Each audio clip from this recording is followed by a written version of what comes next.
The quantum sensors aboard the Kryvax battle cruiser detected nothing unusual in the Centauri divide.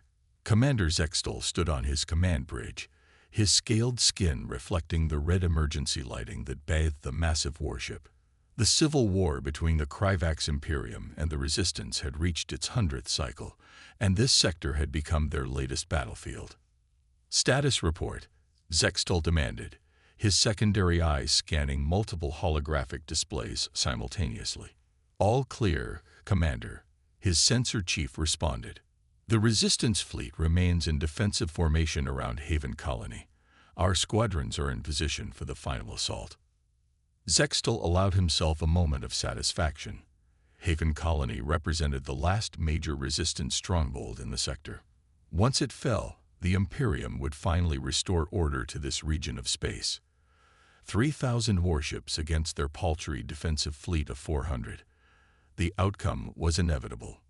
"Launch the first wave," he ordered. "Show these rebels the price of defiance." The space between the fleets erupted with energy as the first salvos were fired.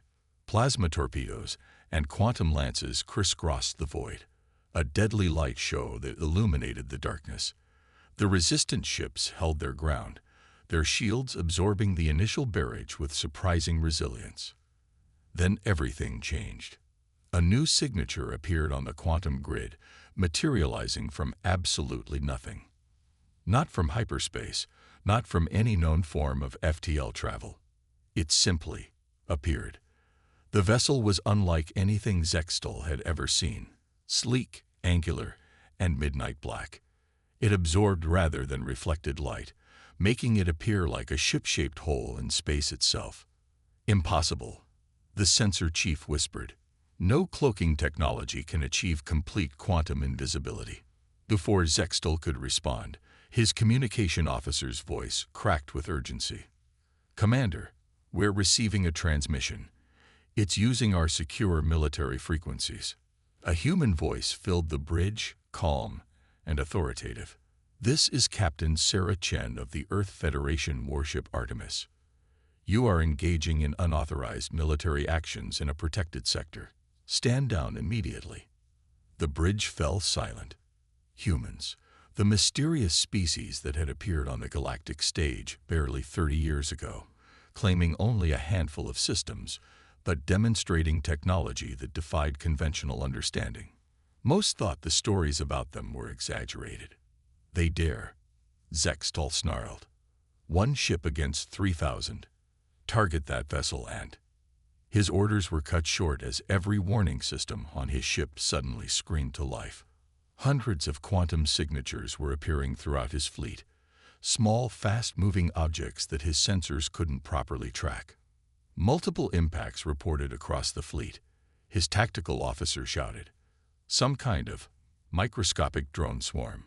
They're bypassing our shields completely." Zextal watched in horror as ship after ship in his fleet began powering down, their systems going dark as the mysterious swarm infiltrated their critical systems. No weapons fired, no explosions, just the silent, methodical neutralization of the most powerful fleet in this sector of space. "Sir," his communication officer reported, voice trembling, "the human vessel is transmitting again, to the entire fleet." Captain Chen's voice returned, still maddeningly calm. "Your weapons, shields, and propulsion systems have been temporarily disabled by our Protocol Zero containment measures. This serves as a demonstration of our capabilities and our intent. The Earth Federation has designated this sector as a diplomatic neutral zone. We will oversee negotiations between your factions to resolve this conflict peacefully." Zextal's claws dug into the armrests of his command chair. In less than 5 minutes, a single human warship had accomplished what the Resistance couldn't do in 100 cycles: stopped the Imperium's advance. Not through brute force or superior numbers, but with technology that seemed to break the very laws of physics. "Your species is younger than our newest colony worlds," he transmitted back, unable to keep the bitterness from his voice. "By what right do you impose your will here?" "By the right of capability, Commander," Chen responded. "Age does not equal advancement, and advancement does not equal wisdom. Humanity learned these lessons through our own bloody history. We're here to ensure you don't repeat our mistakes. As Zextal stared at the mysterious black ship through his bridge viewport, he realized that everything he thought he knew about the balance of power in the galaxy had just changed. Humanity hadn't just arrived on the galactic stage. They had been watching, waiting, and preparing all along. The real question was, what would they do next? The conference room aboard the Artemis defied alien expectations. Instead of displays of military might or technological superiority, the space was deliberately minimalist. A circular table of polished black material that seemed to absorb light, much like the ship's hull.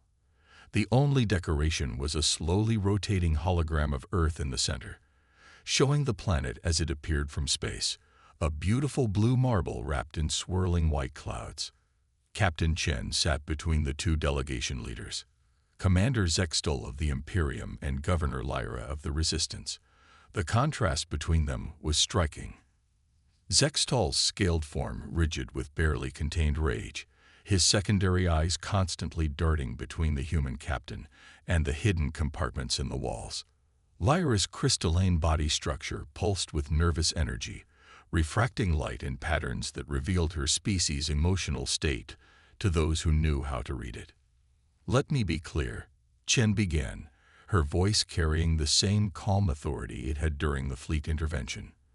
"The Earth Federation has monitored this conflict for the past 5 years. We understand its roots, its escalation, and its potential consequences better than either of you suspect." "Impossible," Zextal interrupted. "Our quantum encryption was broken 3 years ago," Chen finished for him. "Just as we decoded the Resistance's crystalline-based communications shortly after. Your technologies are impressive, but they're based on predictable principles. Humanity's advantage isn't just technological, it's conceptual." The hologram of Earth disappeared, replaced by a complex display of interconnected data streams. Both alien leaders leaned forward despite themselves, their species' natural curiosity overriding their diplomatic restraint. "This is a real-time analysis of your conflict's impact on galactic stability," Chen explained. "Not just military or economic factors, but cultural evolution, technological development paths, and species-wide psychological patterns.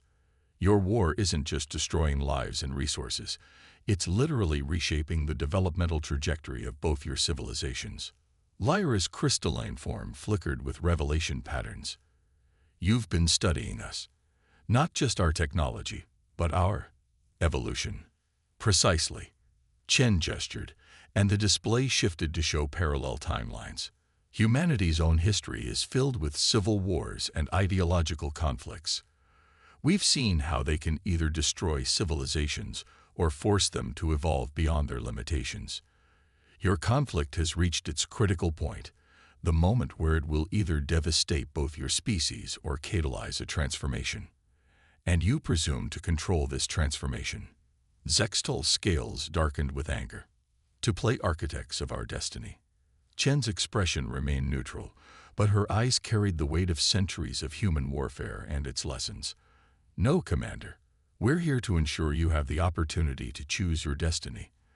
The technology we demonstrated during our intervention wasn't designed for warfare. It was designed for preservation." The hologram shifted again, showing the microscopic drones that had disabled the Imperium fleet. At this magnification, their true nature became clear: not weapons, but microscopic environmental restoration systems, repurposed for peacekeeping.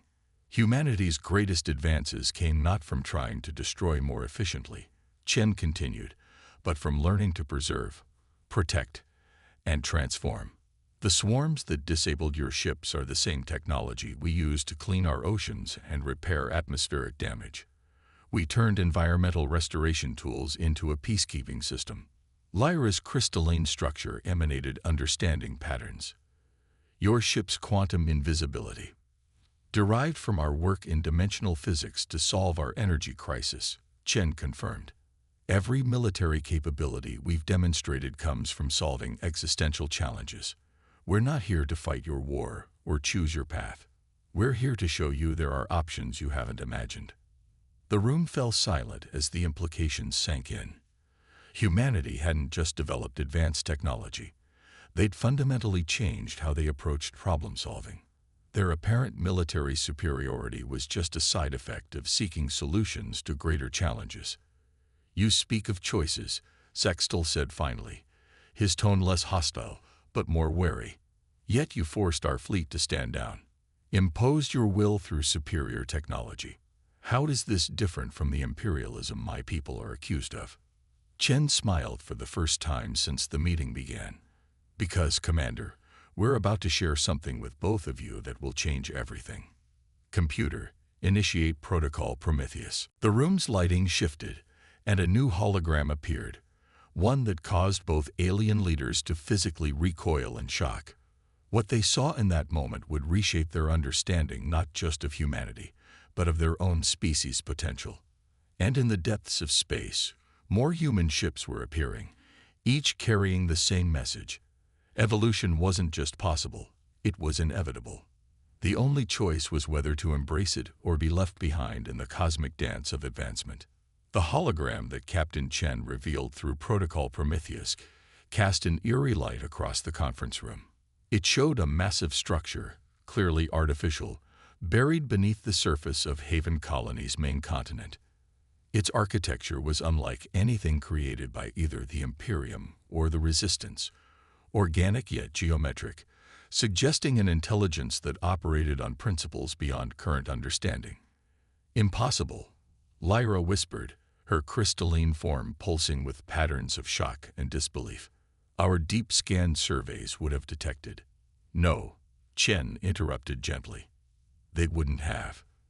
This structure exists in a partially phased state, operating simultaneously in multiple dimensional planes.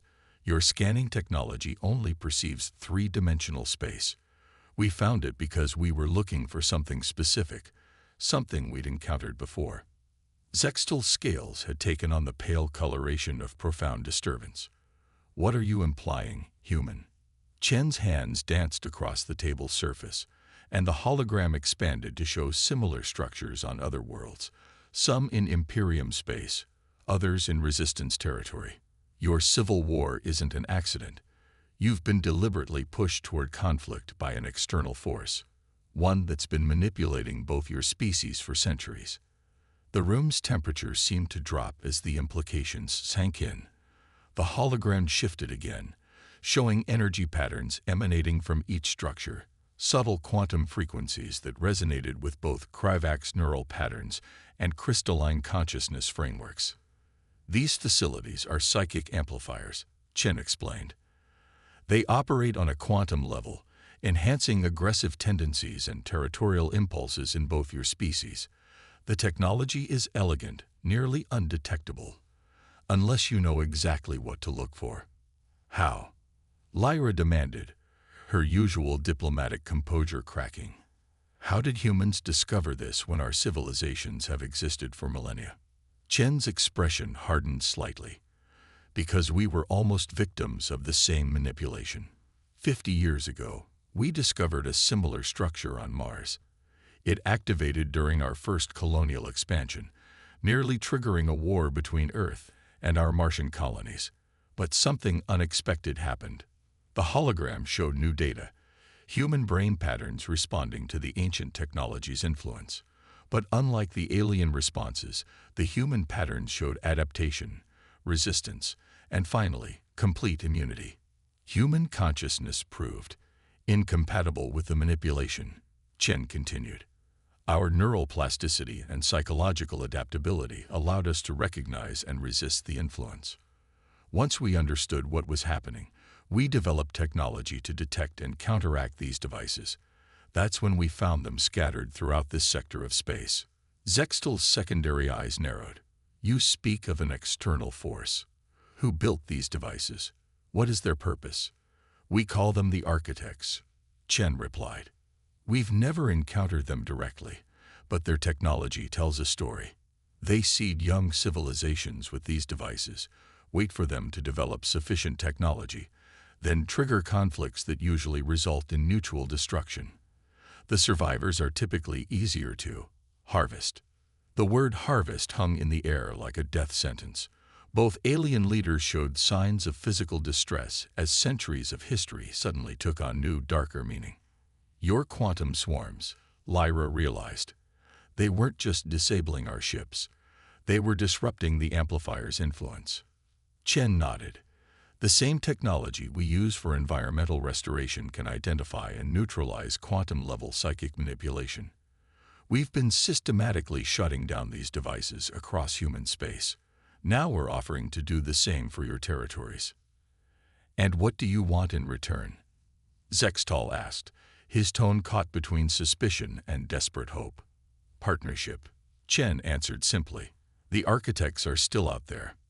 They've seeded these devices across thousands of worlds, creating an endless cycle of conflict and harvesting.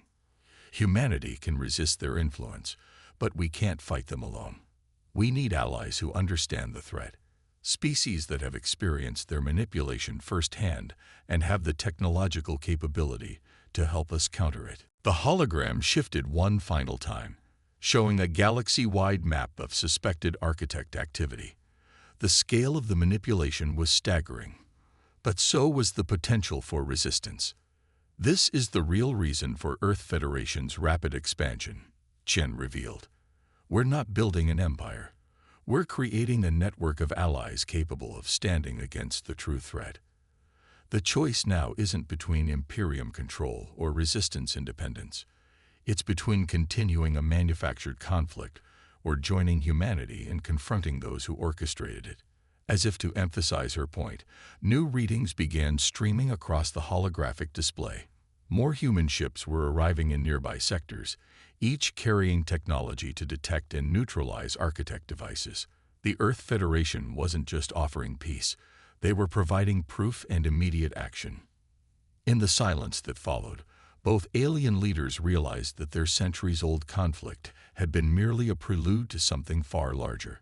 The arrival of the human warship hadn't just changed the balance of power in their war, it had revealed that they were all pawns in a much bigger game. The question was, would they continue playing by the architect's rules, or join humanity in rewriting them entirely? The void above Haven Colony erupted with light as reality itself seemed to tear open. The architect fleet emerged from dimensional space, massive organic mechanical hybrid vessels that defied conventional physics.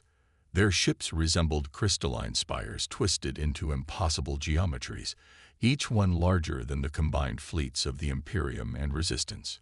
Captain Chen stood on the Artemis's bridge, watching the tactical display with calculated calm. "Right on schedule," she murmured. They couldn't resist checking on their investment once we started shutting down their devices.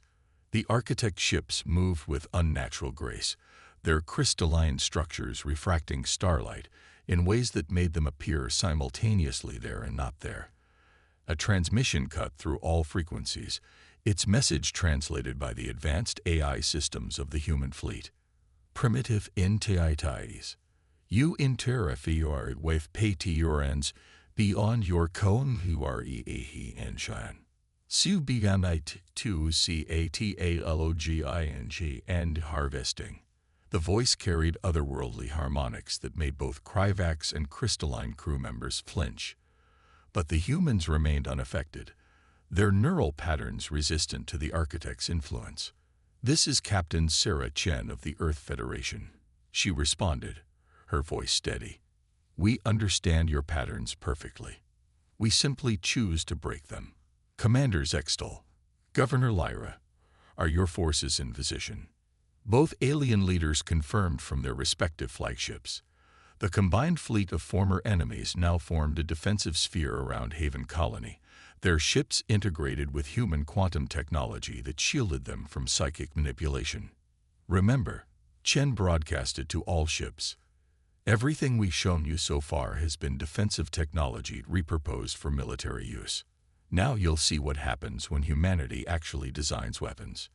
The architect fleet launched their first attack, beams of coherent reality that could rewrite the atomic structure of anything they touched. But they hit nothing. The entire defensive fleet shifted out of phase milliseconds before impact, using the same dimensional technology humanity had reverse-engineered from the architect's own devices. "Launch the Darwin swarms," Chen ordered. From every human ship, clouds of microscopic machines emerge, far more advanced than the simple environmental drones they'd used before. These swarms had been specifically designed to counter the architects, carrying evolutionary algorithms that could adapt to any defense they encountered. The massive architect vessels tried to destroy the swarms with reality warping weapons, but the tiny machines evolved faster than they could be eliminated. Each destroyed drone provided data that made the next generation more resilient, more effective. "Fascinating," Lyra observed from her command ship. "They're not just evolving to survive the attacks. They're evolving to exploit weaknesses in the architect's dimensional technology." The swarms began infiltrating the crystalline hulls of the architect's ships, their revolved forms capable of existing in the same multi-dimensional state. But instead of destroying the vessels, they began transforming them, converting the alien technology into something new. The architect transmission returned, carrying traces of what could only be described as fear. "Your species is poesies des level of understanding." "That's humanity's true advantage," Chen responded. "We don't try to understand everything. We observe, adapt, and improve. Evolution isn't just our past. It's our primary weapon." The Darwin swarms had reached critical mass, transforming entire sections of the architect fleet into hybrid technology that responded to human commands. The dimensional drives that powered their ships began to resonate with frequencies designed by human quantum physicists, creating cascading reactions throughout their fleet. Zextal watched in awe as the mighty architect vessels began to fold in on themselves, their own technology turned against them. "You're not destroying them," he realized. "You're evolving them." Chen finished. "Every piece of technology can be improved. Every system can be adapted." The architects believed in rigid patterns, in controlled development. Humanity believes in change. The battle reached its crescendo as the remaining architect ships attempted to retreat, their dimensional drives malfunctioning as the Darwin swarms completed their work. The crystalline vessels began phasing rapidly between dimensions, their perfect geometries dissolving into new forms. "They're not used to being the ones who are harvested," Chen observed. "Humanity learned early in our development that the best way to survive a superior force isn't to fight it directly. It's to adapt and transform it. The architects have been forcing species to follow their patterns for millions of years. We're showing them a new pattern, evolution without limits." The last of the architect ships vanished, not in destruction but in transformation. The Darwin swarms had converted them into a new form of hybrid technology, one that combined the best aspects of human innovation with architect dimensional science. As the battle ended, the combined fleet of humans, Kryvax, and crystalline ships surrounded the transformed architect vessels. They had won not through superior firepower or advanced shields, but through humanity's greatest weapon, the ability to take any challenge, any technology, any pattern, and evolve it into something new. The true victory, however, wasn't just in defeating the architects. It was in showing two warring species that there were always alternatives to destruction, always paths to transformation rather than elimination. Humanity hadn't just won a battle. They had demonstrated a new way of approaching conflict itself. 1 month after the Battle of Haven Colony, the observation deck of the Artemis offered a view that would have been impossible just weeks before. The transformed architect vessels hung in space like abstract sculptures, their crystalline structures now flowing with streams of quantum energy that connected them to the combined fleet. Below, Haven Colony pulsed with new life as human environmental restoration technology merged with crystalline architecture and Kryvax engineering. Captain Chen stood with Commander Zextal and Governor Lyra, watching as the last of the Darwin swarms completed their work on the planetary defense grid. The ancient psychic amplifier had been not just neutralized but repurposed, transformed into a beacon of cooperation and technological advancement. The integration is complete, Lyra announced, her crystalline form showing patterns of wonder and satisfaction. Your evolutionary algorithms have adapted the architect technology beyond our wildest expectations. The power output alone could sustain all our colonies for centuries. Sextal's scales shifted in what humans had learned was an expression of profound respect. In 1 month, you've accomplished more than our civilizations managed in centuries of warfare. But something troubles me, Captain Chen. Why didn't humanity simply take control of this sector? With your technology, you could have dominated both our species. Chen's reflection smiled in the transparent aluminum viewport.